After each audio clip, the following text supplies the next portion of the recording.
Assalamualaikum warahmatullahi wabarakatuh. Balik lagi di YouTube channel saya. Perkenalkan, nama saya Aulia dengan NIM 18622011216. Kali ini saya akan mereview dan mengkritik kembali sebuah artikel yang berjudul Pengaruh Corporate Social Performance, Bisnis Strategi, Blockchain, dan Corporate Sustainability terhadap Ekonomi Performance. Yuk langsung saja kita simak pembahasannya.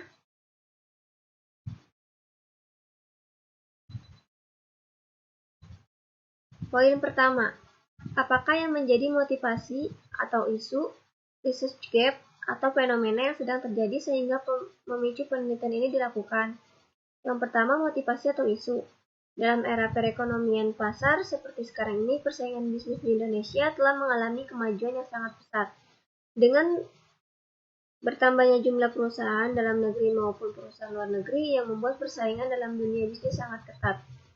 Kemudian research gap-nya, ekonomi performance atau kinerja ekonomi merupakan kinerja perusahaan secara relatif dalam suatu industri yang sama yang ditandai dengan return tahunan industri yang bersangkutan, menurut Dewi dan Wirasadana pada tahun 2017.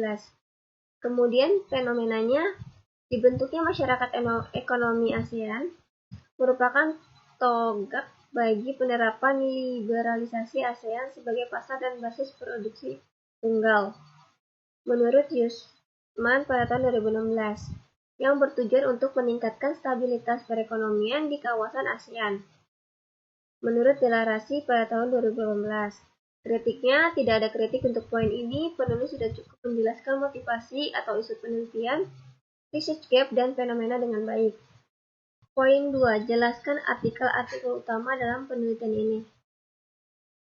Yang pertama, kinerja ekonomi adalah suatu usaha formal yang dilaksanakan perusahaan untuk mengevaluasi efisiensi dan efektivitas dari aktivitas keuangan perusahaan yang telah dilaksanakan pada periode tertentu, menurut Putu, Kusuma, dan Lestari pada tahun 2014.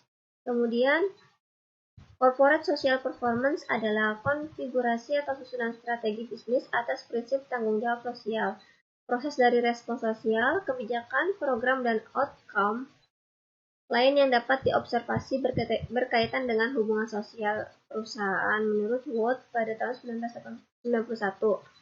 Kemudian corporate sustainability yaitu mengadopsi strategi dan aktivitas bisnis yang memenuhi kebutuhan perusahaan dan para pemangku kepentingannya saat ini dengan tetap menjaga, mempertahankan, mengembangkan sumber daya manusia dan alam yang dibutuhkan untuk kehidupan masa depan, menurut International Institute of Sustainable Development pada tahun 1992. Kritiknya, tidak ada kritik untuk poin ini, penulis sudah cukup menjelaskan artikel-artikel yang menjadi referensi dalam penelitian ini. Kemudian, poin 3, apakah yang menjadi kebaruan atau novelty dari penelitian ini?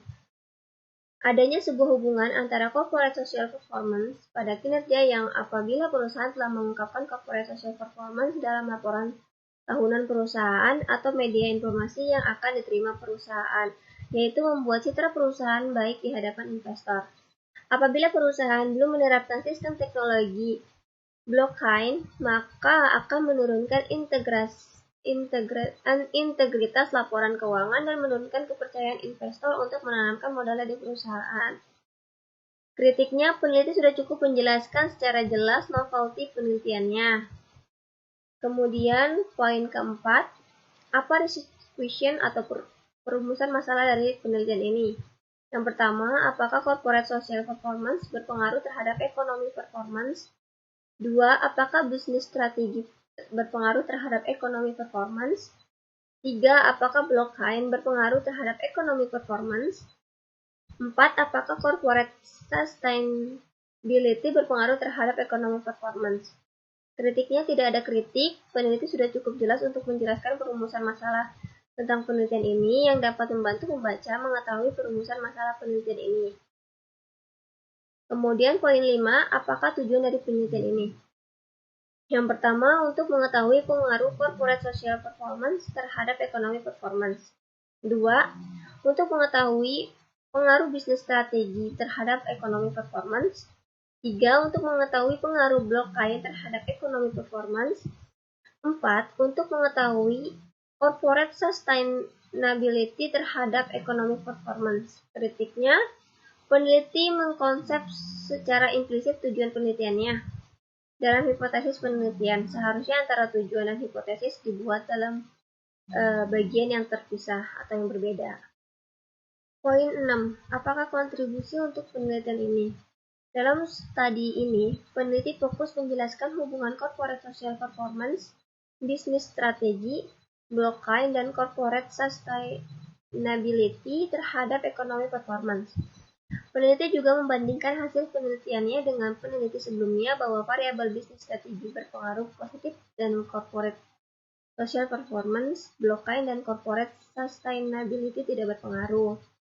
Kritiknya, peneliti belum menjelaskan secara spesifik terkait kontribusi penelitian ini. Peneliti hanya menuliskan secara implisit mengenai kontribusi penelitian. Seharusnya peneliti menjelaskan lebih spesifik lagi terkait dampak yang akan terjadi akibat beberapa elemen yang menjadi pemicu pada ekonomi performance. Kemudian, poin 7. Apakah grand teori yang digunakan dalam penelitian ini? Menurut Donaldson and Davis pada tahun 1991, teori stewardship berdasarkan teori psikologi dan sosial serta berasal dari pemikiran akuntansi manajemen, di mana steward termotivasi untuk berkelakuan sesuai dengan keinginan prinsipal. Kemudian, teori akuntansi positif berupaya menjelaskan sebuah proses yang dapat menggunakan kemampuan, pemahaman, pengetahuan akuntansi, serta penggunaan kebijakan akuntansi yang paling sesuai untuk menghadapi kondisi tertentu di masa mendatang. Kemudian, teori stakeholder merupakan teori yang menggambarkan kepada pihak mana saja perusahaan bertanggung jawab. Stakeholder merupakan individu atau kelompok yang dapat dipengaruhi atau mempengaruhi pencapaian dari tujuan perusahaan. Kritiknya, tidak ada kritik untuk poin ini. Peneliti sudah cukup menjelaskan tentang grand teori yang digunakan dalam penelitian ini. Kemudian poin 8, jelaskan keterkaitan grand teori yang digunakan dalam penelitian yang sedang dilakukan.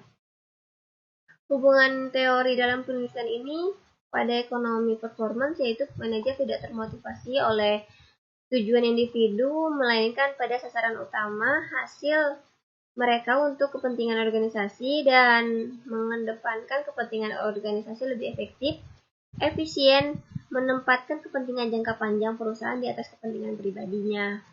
Hubungan terletak pada sikap manajemen yang menggunakan kemampuan serta kompetisi, pemahaman, mengetahui akuntansi serta penggunaan kebijakan akuntansi yang paling sesuai untuk menghadapi kondisi tertentu di masa yang akan datang, untuk meninjau mengenai kinerja ekonomi yang akan terjadi di masa mendatang. Dalam penelitian ini, pada pengungkapan Sustainability Report merupakan laporan yang digunakan perusahaan untuk menginformasikan perihal kinerja ekonomi, sosial, dan lingkungan.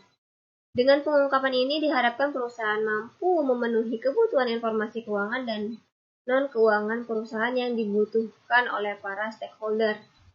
Kritiknya, tidak ada kritik pada poin ini. Peneliti sudah cukup jelas menjelaskan keterkaitan grand teori dalam penelitian ini.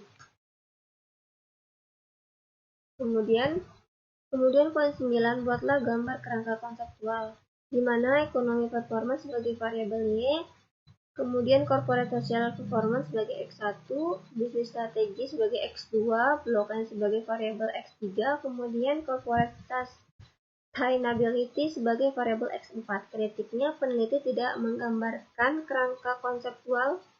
Variabel dikenali secara implisit, kemudian kerangka konseptual di atas merupakan hasil dari penelitian oleh reviewer. Kemudian, poin 10, apakah hipotesis penelitiannya? Hipotesis pertama, corporate social performance berpengaruh terhadap ekonomi performance. Kemudian, hipotesis kedua, bisnis strategi berpengaruh terhadap ekonomi performance. Hipotesis 3, blockchain berpengaruh terhadap ekonomi performance. Hipotesis keempat, corporate sustainability berpengaruh terhadap ekonomi performance. Kritiknya, peneliti telah menyebutkan hipotesis penelitiannya secara eksplisit, mudah dipahami, hingga hipotesis dapat ditangkap dengan jelas. Kemudian, poin 11, jelaskan metode penelitian yang digunakan, rancangan penelitian, definisi operasional variabel dan pengukurannya, teknik penarikan sampel, unit analisis, jenis data yang digunakan, uji kelayakan model, dan metode analisis data. Yang pertama itu rancangan penelitiannya menggunakan pendekatan kuantitatif. Kemudian yang B, definisi operasional variabel dan pengukurannya menggunakan variabel dependent. Penelitian ini digunakan untuk ukuran market based untuk mempresentasikan ekonomi performance. Kemudian variabel independennya yang A, corporate social performance sebagai variabel X1. Kemudian B, bisnis strategi sebagai variabel X2 diukur menggunakan 6 proksi dari penelitian Bentley pada tahun 2017. Kemudian poin C, blockchain menjadi variabel X3 diukur dengan menggunakan scoring. Kemudian corporate sustainability sebagai variabel X4 diukur dari pengungkapan dimensi ekonomi, dimensi lingkungan, dan dimensi sosial. Kemudian C, teknik penarikan sampel. Tekniknya menggunakan purposive sampling.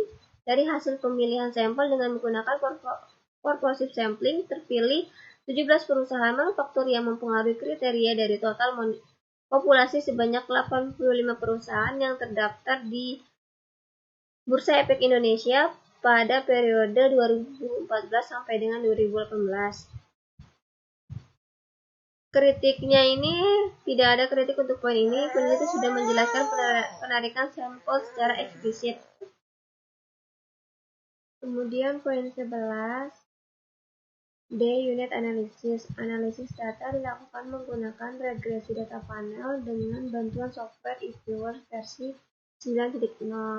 Kritiknya tidak ada kritik. Peneliti sudah cukup menjelaskan unit analisis secara eksplisit. Kemudian jenis data. Data penelitian yang diperlukan adalah data sekunder dengan metode dokumentasi.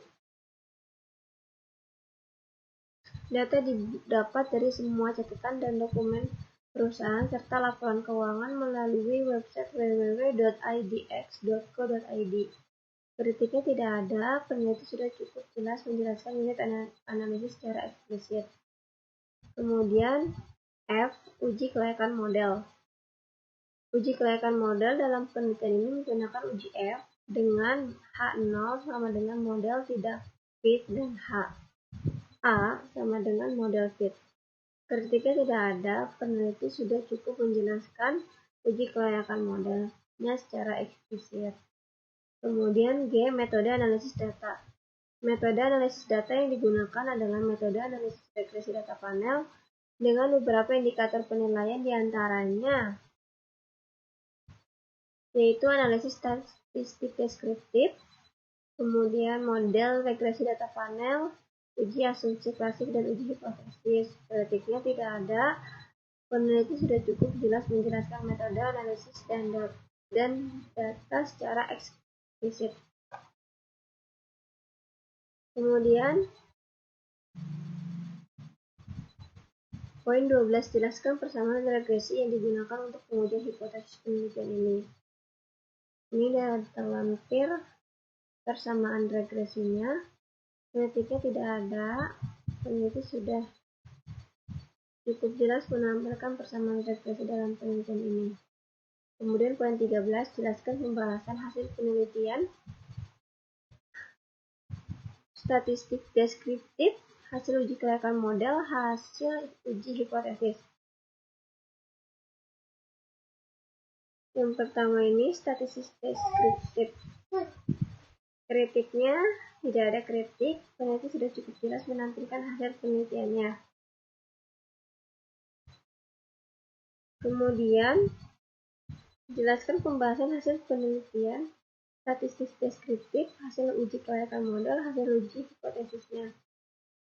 Yaitu hasil uji kelayakan modelnya dari hasil penelitian nilai F sebesar 4,66620, sementara F tabel sebesar 2,49. Dengan demikian F statistiknya lebih besar dibanding F-tabel dan nilai prob-nya adalah 0,00 lebih kecil dari 0,05, maka H0 ditolak dan HA diterima. Dapat diartikan bahwa secara bersama-sama variabel corporate social performance, bisnis strategi, blockchain, dan corporate berpengaruh terhadap ekonomi performance. Ketika tidak ada kritik, peneliti sudah sangat jelas menentukan hasil penelitiannya. Kemudian hasil uji hipotesisnya. Dari hasil perhitungan dapat dilihat bahwa keempat variabel di atas, yaitu corporate social performance, bisnis strategi, blockchain, dan corporate, hanya variabel bisnis strategi saja yang berpengaruh terhadap ekonomi performance. Kritiknya tidak ada, peneliti sudah sangat jelas menampilkan hasil penelitiannya. Kemudian, poin 14. Apakah simpulan, keterbatasan, dan implikasi dari penelitiannya? Yang pertama, kesimpulan. Variabel corporate social performance dalam penelitian ini tidak memiliki pengaruh terhadap ekonomi performance pada perusahaan manufaktur yang terdaftar di Bursa Efek Indonesia pada periode 2014 sampai 2018. Kemudian variabel bisnis strategi dalam penelitian ini memiliki pengaruh terhadap ekonomi performance pada perusahaan manufaktur yang terdaftar di Bursa Efek Indonesia. Kemudian variabel blockchain dalam penelitian ini tidak memiliki pengaruh terhadap ekonomi performance pada perusahaan manufaktur yang terdaftar di Bursa Efek Indonesia. Kemudian variabel corporate sustainability dalam penelitian ini tidak memiliki pengaruh terhadap ekonomi performance dan perusahaan manufaktur yang terdaftar di Bursa Efek Indonesia. Kritiknya tidak ada kritik, peneliti sudah cukup lengkap menjelaskan kesimpulan. Kemudian, keterbatasan. Yang pertama, periode penelitian yang digunakan hanya selama 5 tahun sehingga data yang diambil kemungkinan kurang mencerminkan kondisi perusahaan dalam jangka panjang. 2. Masih banyaknya perusahaan yang menerbitkan laporan keuangan dalam mata uang asing. 3. Terdapat perusahaan yang tidak melakukan pembagian dividen yang mengakibatkan sampel perusahaan menjadi terbatas. 4. Variabel yang digunakan dalam penelitian ini masih terbatas pada variabel independen dan variabel dependen, dengan masing-masing variabel hanya satu proksi. Kritiknya tidak ada kritik, peneliti sudah cukup lengkap menjelaskan keterbatasannya. Poin 14. Saya implikasi. Yang pertama, bagi perusahaan harusnya lebih memperhatikan kelengkapan data kinerja perusahaan. 2. Bagi investor sebaiknya lebih melihat kualitas laporan keuangan bukan hanya dari segi angka labanya saja, melainkan dari jenis laporan keuangan yang lain seperti halnya laporan arus kas, apakah arus kas aktivitas operasional perusahaan tersebut baik. Yang ketiga, bagi peneliti selanjutnya, diharapkan memperluas periode penelitian, sebaiknya menggunakan sektor yang berbeda. Kemudian diharapkan juga menggunakan proksi lain dalam menghitung variabel dependen dan variabel independen. Kritiknya tidak ada kritik, peneliti sudah cukup lengkap menjelaskan implikasinya.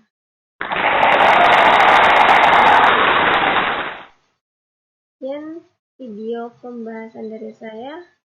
Kurang lebihnya mohon maaf. Jangan lupa like, comment, and subscribe. Dan jangan lupa share ke teman-teman kalian. Assalamualaikum warahmatullahi wabarakatuh.